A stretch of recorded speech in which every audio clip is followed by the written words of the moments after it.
Hello everyone, this is Shivani and welcome back to my channel LitFun. Today again we'll be discussing class 10th English literature and our topic today is the first lesson of the book First Flight, that is A Letter to God. So let's get started. Well, now as you can see that the chapter name is comprising of the word God. That means it talks about human faith. And now whom is the story revolving around? It is revolving around a person known as Lencho. तो Lencho जो है वो हमारी story का protagonist है. Protagonist मतलब main hero, main character जिसके ऊपर पूरी स्टोरी लिखी गई है. और ये लेंचो करता क्या है? He is a farmer. Now because he is a farmer तो जाहिर सी बात है उसकी क्रॉप्स होंगे, उसकी फील्ड होगी. तो वो क्या ग्रो करता है? ही ग्रोज कॉर्न क्रॉप, मक्का. ठीक है. एंड दिस स्टोरी, नाम से आपको पता चल रहा है it's he is not in Indian.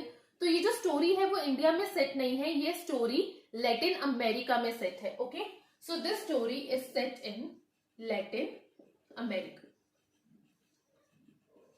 But agriculture is agriculture everywhere. और जैसा आपने इंडिया में भी एक्सपीरियंस किया होगा, जो फार्मर्स हैं वो सबसे ज्यादा किस चीज के लिए भगवान से प्रे करते हैं?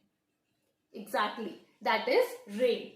So Lencho also prays to God for rain and he is very hopeful कि बारिश आएगी. Okay, so it's night time going on और लेंचो बहुत विश्वास के साथ कहता है कि अब बारिश होने वाली है. And soon rain also starts falling. ठीक है, तो बारिश होने लगती है and Lencho gets very very happy. क्यों? क्योंकि उसको लगता है कि अब जो उसकी कॉर्न क्रॉप्स है वो बहुत अच्छे ग्रो होंगे. तो इसके अंदर एक बहुत इंपॉर्टेंट चीज है कि वो जो रेन ड्रॉप्स होती हैं उनको न्यू कॉइन्स से कंपेयर करता है. ठीक है, जो बिग रेन ड्रॉप्स होती हैं उसको वो कहता है कि दीज आर 10 सेंट पीसेस, और जो स्मॉल रेन ड्रॉप्स होती हैं they are 5 cent pieces. So this is currency like 5 rupees 10 rupees. So ये क्वेश्चन आपका आ सकता है, why does he say that the raindrops were like new coins? Or why does he compare raindrop with new coins? Because rain is important for irrigation. If there will be good rain, there will be good harvest. ठीक है, तो बारिश की वजह से ही जो crops है वो अच्छे ग्रो होंगे. क्रॉप्स अच्छे ग्रो होंगे तो लेंचो उन्हें मार्केट में सेल करके अच्छे पैसे कमाएगा. सो अल्टीमेटली उसकी जो क्रॉप का हार्वेस्ट है it depends on the rain drops. तो बड़ी रेन ड्रॉप्स ज्यादा इरिगेट करेंगी क्रॉप को, ज्यादा अच्छी फसल होगी, तो वो 10 सेंट पीसेस हैं. और जो स्मॉल रेन ड्रॉप्स हैं वो थोड़ा कम इरिगेट करेंगी तो वो 5 सेंट पीसेस हैं. But ultimately rain is responsible for a good harvest.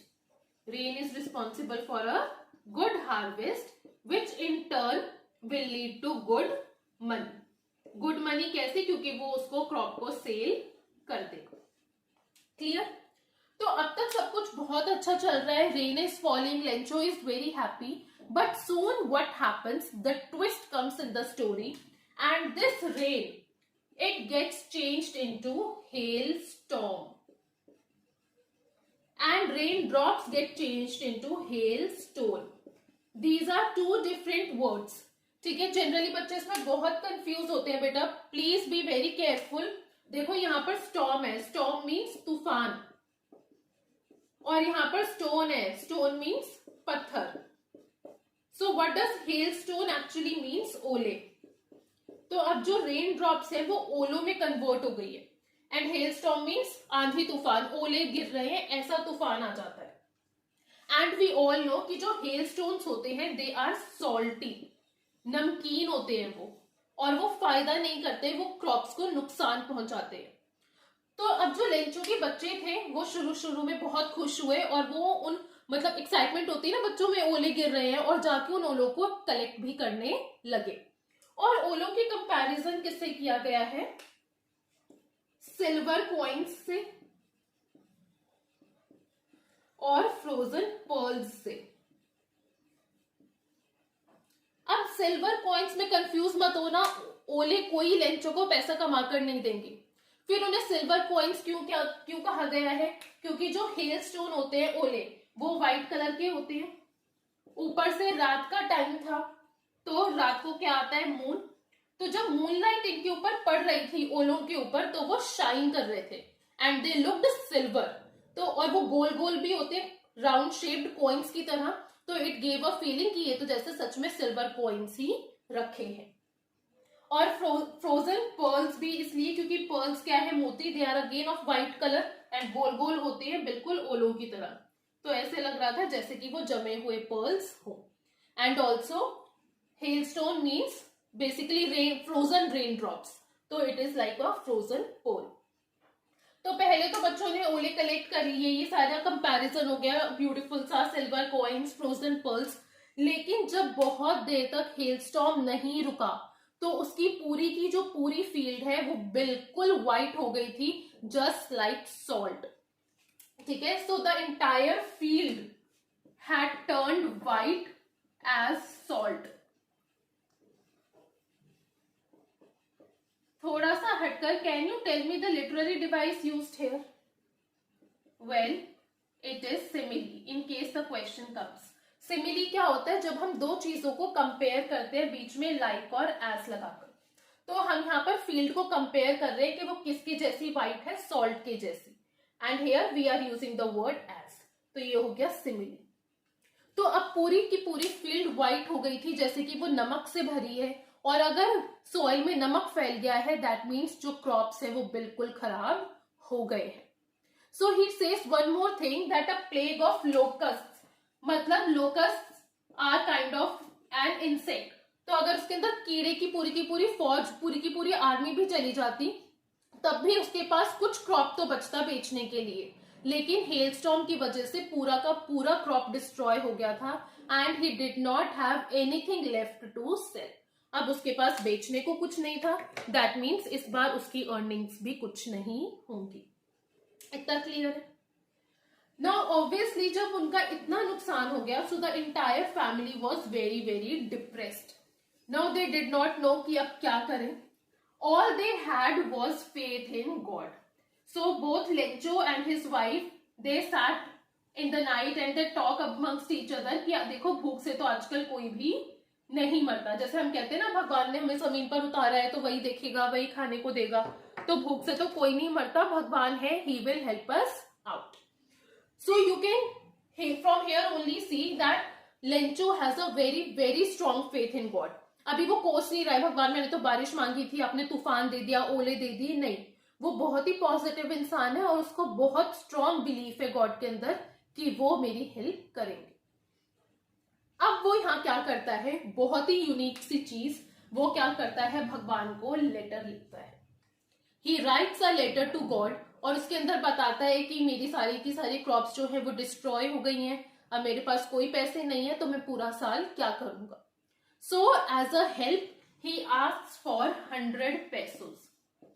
ठीक है, ये करेंसी है पेसोस उनकी, तो वो 100 पेसोस मांगता है भगवान से कि मुझे 100 पेसोस दे दो तो मैं इससे कुछ दोबारा क्रॉप्स सो कर पाऊंगा या पूरे एक साल अपनी फैमिली का खर्चा चला पाऊंगा। And he post the letter, और obviously who knows the address to God, तो एड्रेस वगैरह कुछ नहीं है, वो बस ऊपर लिखता है टू गॉड एनवेलप पर और जाकर उसको पोस्ट कर देता है। तो अब जब पोस्ट मास्टर सारे लेटर निकालता है, so he finds this letter जिसपे लिखा है to God and he finds it very very funny, और वो बहुत जोर जोर से हंसने लगता है और अंदर जाकर अपने सब कलीग्स को दिखाता है, साथियों को दिखाता है कि देखो कैसा अजीब सा आदमी है कि इसने तो गॉड को ही लेटर लिख दिया। पोस्टमैन का जो बॉस है वो कौन होगा, post master. He is a very good man, ठीक है, he is kind of jolly, amiable means friendly, so he is a very good man. पहले तो ये खूब हंसता है कि अरे वाह, ये भगवान से ही कॉरेस्पॉन्डेंस, भगवान को लेटर लिखना स्टार्ट कर दिया, but then he gets very very serious और वो एक बहुत अच्छी बात बोलता है, क्या, I wish I had the faith of this man. तो ये भी याद रखना है, आ सकता है क्यों, faith of this man who has written this letter, because we all know in this practical world today हम में से कोई भी इतना ज्यादा विश्वास नहीं करता, प्रैक्टिकल साइड कम्स इन कि ऐसा कैसे होगा, कैसे नहीं होगा, ये तो पॉसिबल ही नहीं है। तो उसमें लेंचो का इतना ज्यादा विश्वास होना पोस्ट मास्टर को बहुत ज्यादा इम्प्रेस करता है कि कोई आज भी इतना इनोसेंट है, इतनी प्योर सोल है कि वो भगवान पर इतना ज्यादा विश्वास कर रहा है। एंड इस चैप्टर के स्टार्टिंग में ही, इंट्रोडक्शन में ही एक लाइन है, that faith can move mountains. अगर आप विश्वास करो तो पहाड़ भी हिल सकते हैं, कुछ भी हो सकता है। Everything is possible. सिर्फ क्या होना चाहिए? फेथ होना चाहिए, विश्वास होना चाहिए। क्योंकि हम भरोसा करते हैं, हमें फेथ है, तभी तो हम मंदिरों में जाकर पूजा करते हैं, क्योंकि हमें उस पत्थर में भी भगवान दिखते हैं। सो faith is very very important.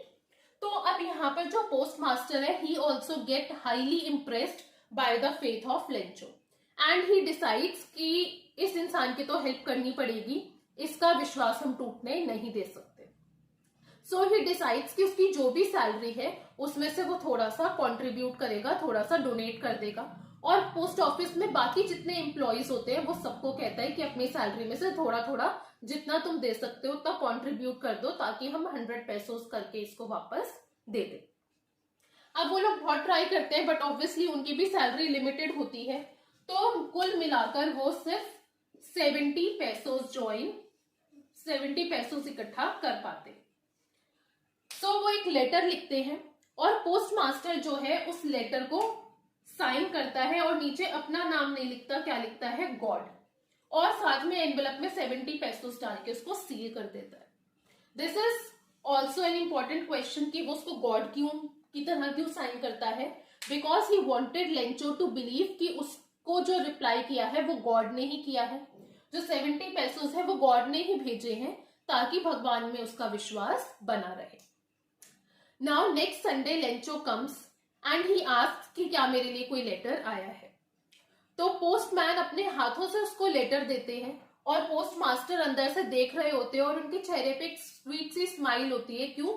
Because he felt that satisfaction कि मैंने कोई अच्छा काम किया है। तो अब जो लेंचो है जब वो लेटर को देखता है तो उसको बिल्कुल भी सरप्राइज नहीं होता। This is also very important. मतलब वो इतना ज्यादा श्योर था कि भगवान से मुझे पैसे मिलेंगे ही मिलेंगे, जवाब आएगा ही आएगा, कि जरा सा भी सरप्राइज वो शो नहीं करता। और इससे भी पता चलता है कि वो कितना स्ट्रांगली भगवान में बिलीव करता था। He opens the letters, he takes out the money, counts it, और उसको निकलते हैं 70 पैसोस। अब वो खुश नहीं होता। सब लोग ऐसे एक्सपेक्टेशंस के साथ देख रहे होते हैं कि खुश हो जाएगा, लेकिन उसका जो फेस होता है वो अचानक से बहुत ही ज्यादा गुस्से वाला, एंग्री हो जाता है। वाई? अभी पता चलेगा। So what does he do? He takes another letter, एक पेपर लेता है, he writes another letter and he posts it and goes away. फिर जब वो चला जाता है तो पोस्ट मास्टर उसके लेटर को खोलते हैं और देखते हैं उसने लिखा क्या है। And what do he says कि थैंक यू, आपने मुझे 70 पैसोस दिए, बट मैंने आपसे 100 पैसोस मांगे थे, तो इसमें 30 पैसोस कम है। एंड बिकॉज योर गॉड, आपसे तो गिनने में गलती हो नहीं सकती, तो अगली बार जब आप मुझे वो 30 पैसोस वापस भेजोगे तो वो पोस्ट ऑफिस के थ्रू मत भेजना, क्योंकि post office employees are a bunch of crooks. Crooks मतलब डिसऑनेस्ट लोग। तो वो एक तरह से क्या कर रहा है? पोस्ट ऑफिस एम्प्लॉयज पर ही इल्जाम लगा रहा है कि इन्होंने मेरे 30 पैसोस चुरा ली। And everyone is like left shocked. वो बेचारे इतना ऐसे एक्सपेक्ट कर रहे थे कि खुश हो जाएगा, उन्होंने अपनी सैलरी में से थोड़ा थोड़ा कंट्रीब्यूट करके उसकी हेल्प करने की कोशिश की थी, पर लेंचो उन्हीं पर इल्जाम लगाकर चला गया कि they are bunch of crooks और उन्होंने मेरे 30 पैसोस चुरा लिए, क्योंकि भगवान गलती नहीं कर सकते, तो उन्होंने मुझे 100 पैसोस ही दिए होंगे। Okay, so this is it. Now let me tell you the literary device used here also, it is irony, IRONY। तो ये क्वेश्चन भी आ सकता है कि इसमें आयरनी कैसे दिखाई है। तो आयरनी यही है कि बेचारे पोस्ट ऑफिस एम्प्लॉयज अच्छा करने निकले थे, लेकिन उल्टा उन्हीं के ऊपर चोरी का इल्जाम लग गया। ठीक है, this is irony. And then you can get a value based question कि फेथ कैसे इंपॉर्टेंट है।